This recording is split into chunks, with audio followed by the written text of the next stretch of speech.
Anda kembali menyaksikan Pagi Seru. Pasti seru. Jadi tadi Rati nanya apa tuh? Jadi gini, saya bertanya-tanya, kira-kira nih dari sisinya Israel ya Mas Anton, ada beberapa kan. Yang pertama adalah mau nggak benar-benar Hizbullah ini nanti yang mengurusi adalah Suriah seperti arahan dari Trump. Terus yang kedua kan Netanyahu bersikeras, nggak boleh Iran memiliki nuklir sekarang, besok, selamanya. Padahal kan dalam draft perjanjian kan ada membahas soal nuklir juga. Nah kira-kira poin-poin itu yang akan mengganggu 60 hari ini nggak sih sebenarnya? Yang pertama kalau soal kemarin tuh memang Trump tuh udah kesel banget itu. Udahlah, nggak usah diurusin, seboleh urusin Syria aja. Ya, kalau lu nyari-nyari itu macam-macam gitu loh, banyak problemnya gitu. Mendingan udah Syria aja. Tapi saya ngeliat kayaknya itu nggak akan terima Israel. Israel terutama Benjamin Netanyahu. Ya karena dia butuh perang juga, Pak. Dia butuh perang karena dia butuh dukungan publik. Publik Israel mendukung serangan terhadap Iran. Kalau saya pergi dari sini, dukungan saya makin habis. Partai koalisinya itu cuma sekarang 50% menguasai DPR-nya. Jadi kalau udah nanti makin dia tinggalin makin merosot nih. Pemilu jangan-jangan dipercepat. Kalau udah percepat Agustus kalah deh. Udah kalah udah pasti duduk kesakitan. Nah, ini paling rumit tuh, udah jatuh ketimpa tangga. Diinjek-injek lagi tangganya dari atas. Itu dia. Jadi itu kenapa kemudian Netanyahu itu akan ngotot terus. Gitu. Nah, ngomong tentang Iran, dan itu sebenarnya kan yang dijual oleh Trump. Bahwa Iran ini sudah berjanji nggak akan punya senjata kekayaan uranium. Senjata nuklir. Senjata nuklir bahkan senjata ya. nuklir, mengandung uranium. Ya kata Iran, ya itu nanti aja lah kita bicarain 60 hari. Nanti 60 hari dapat apa, yang penting saya udah bicarakan dulu. Kalau bukan saya dapat hikmahnya ya 60 hari ya. Nggak mau, dia bilang kan saya dicairin dulu gitu. Bahkan yang 24 miliar US dollar itu dia bilang bahwa nanti sebelum ditandatangani di bagian akhir, kalau misalnya itu nanti deal, dicairin dulu 50%. Kata Amerika enggak dulu. Ikut dulu, patuhin dulu, baru saya cairin, tahan dulu. Dulu. Nah, tapi kalau kita berbicara kemudian ini operasi-operasi militer, Mas Anton, ini cukup menarik. Apakah memang ini teknik-teknik yang kemudian digunakan oleh Amerika Serikat maupun Israel untuk mengkamuflase apa yang menjadi tujuan dari Israel maupun Amerika Serikat untuk terus menekan Iran? Ya, bahwa selama ini, sampai kan misalnya ada perundingan udah mulai dari April ya, selama ini tuh para pihak, baik Israel, Iran, lalu juga Amerika Serikat, memang mengkombinasi. Ya, menggabungkan antara penggunaan kekuatan militer sama diplomasi. Ya, kan yang lebih dominan apa kalau dari kondisi yang seperti ini sejauh ini? Mereka digunain bareng-bareng. Jadi, ayo kita damai, tapi saya injek dulu kakinya. Nah, itulah gaya-gayanya. Damai tapi ditodong pistol kan, begitu bisa juga kan. Tembakin kakinya gitu. Nah, gitu. Dan itulah gaya-gayanya mereka gitu loh. Iran kan juga gitu. Pas kemarin diserang Lebanon kan nggak ada kaitan sama Iran. Tapi kan udah saya siapin nih misil. Kan gitu. Jadi bagian itu memang mereka melakukan gimmick-gimmicknya ya. Gimmick-gimmicknya. Karena itu butuh gitu. Dan mereka tahu kayak terakhir Iran nembak jatuh helikopter, kemudian itu Apache. Semua tahu Apache gitu, terus diserang balik. Tapi mereka tuh tahu bahwa kalau saya serang ini tuh dampaknya cuma segini aja ya gitu. Jadi udah selalu kasih sinyal. Artinya perang-perang kecil juga masih akan terus berlangsung meskipun 60 hari ini, kalau kata Rati 60 hari yang menentukan nih. Bisa jadi gitu, karena perang-perang kecil itu sebenarnya adalah, saya nggak bilang lumrah, tapi sering digunakan. Kenapa? Untuk jaga posisi dalam negosiasi.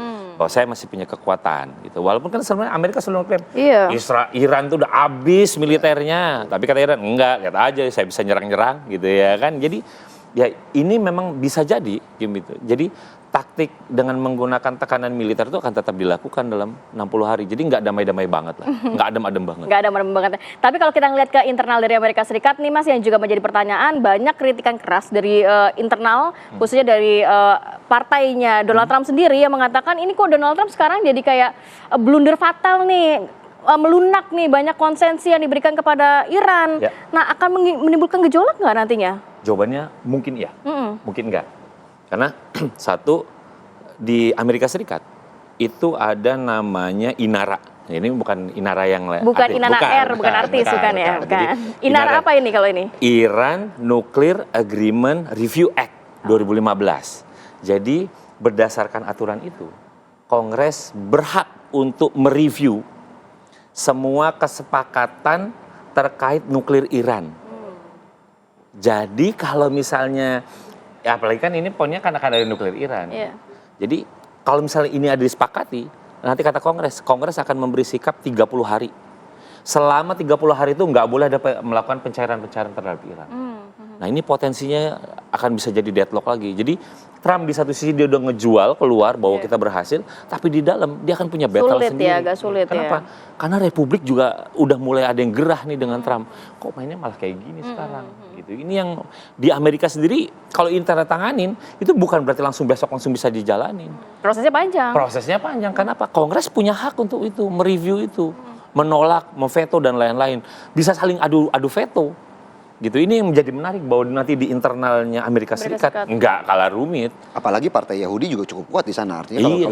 kalau sampai kemudian Amerika Serikat juga meninggalkan Israel, kemudian juga pastinya pamor Donald Trump akan turun drastis di internalnya Amerika Tidak Serikat. hanya pamor, ininya kampanye itu kan butuh duit. Oke. Iya, salah satu duit terbesarnya kan dari mereka.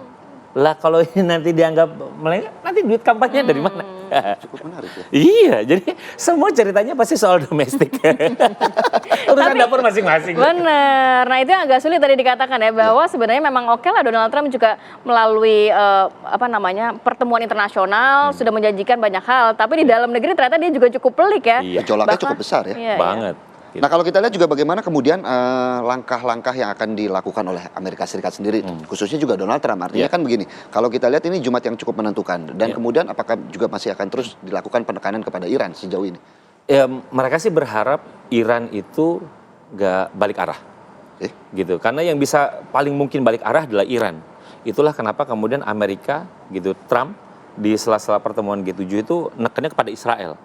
Karena kalau Israelnya macam-macam sama Lebanon, Iran balik arah, nggak jadi nih hari Jumat. Atau sekarang artinya Amerika Serikat justru memberikan ruang untuk Iran maju sebelum akhirnya dipagerin tembok nih hari Jumat.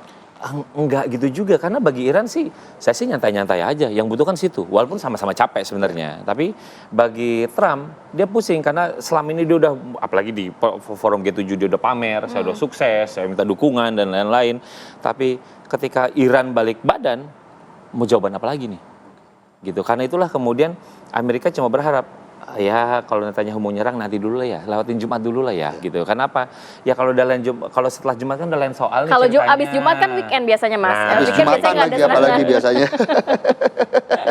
Nah kalau kita lihat ada sebenarnya gini, pertemuan antara Iran dan juga Amerika Serikat di Swiss sebenarnya ada punya historical khusus nggak sih? Kenapa memilih tempat Swiss? Saya juga nggak tahu, saya juga kaget. Saya pikir tuh kan di Jenewa, saya pikir di Jenewa. Tapi ketika wah ternyata diverifikasi ini di Burgenstock. Saya bilang Burgenstock Resort gitu. Ini berarti biasa kan Swiss itu selalu dianggap tempat yang netral, gitu ya. Jadi tempat yang netral kenapa? Atau juga ada pengayaan uranium di situ ya? Apakah pembahasannya akan Nggak ada arah ke sana. merujuk ke sana nih kira-kira? Enggak, ini sih cuma untuk momen mereka menandatangani, gitu. Nanti perundingannya kayak apa, ya kita belum tahu. Nanti apakah memang dia akan menghabiskan 60 hari di resort misalnya, gitu. Saya juga nggak yakin gitu. Jadi, tapi untuk momen penandatangannya akan ada di sana. Jadi memang bagi saya pemilihan Swiss gitu itu menjadi menarik gitu ya, apalagi tempatnya tempat resort gitu. Jadi nanti bagaimana ya kayaknya kita jalanin dulu aja. Jangan nanti statusnya gimana urusan belakangan Itu gitu dia. ya. Tapi kalau saya mau nanya nih, Mas Anton sendiri kaum pesimistis atau optimis nih bahwa Kalau sebenarnya bola kan biasanya ada skor ya Mas Anton ya. Ini kira-kira dari 1 sampai 10 jadinya di mana nih Mas Anton? Prediksi kan gitu ya. Pertama jelas kan tadi variabel yang yang akan menantang itu adalah satu domestik Amerika Serikat. Ya, ini Trump harus meyakinkan. Iya. Yang kedua variabel Israel, ini yang paling tangil nih, gitu ya kan.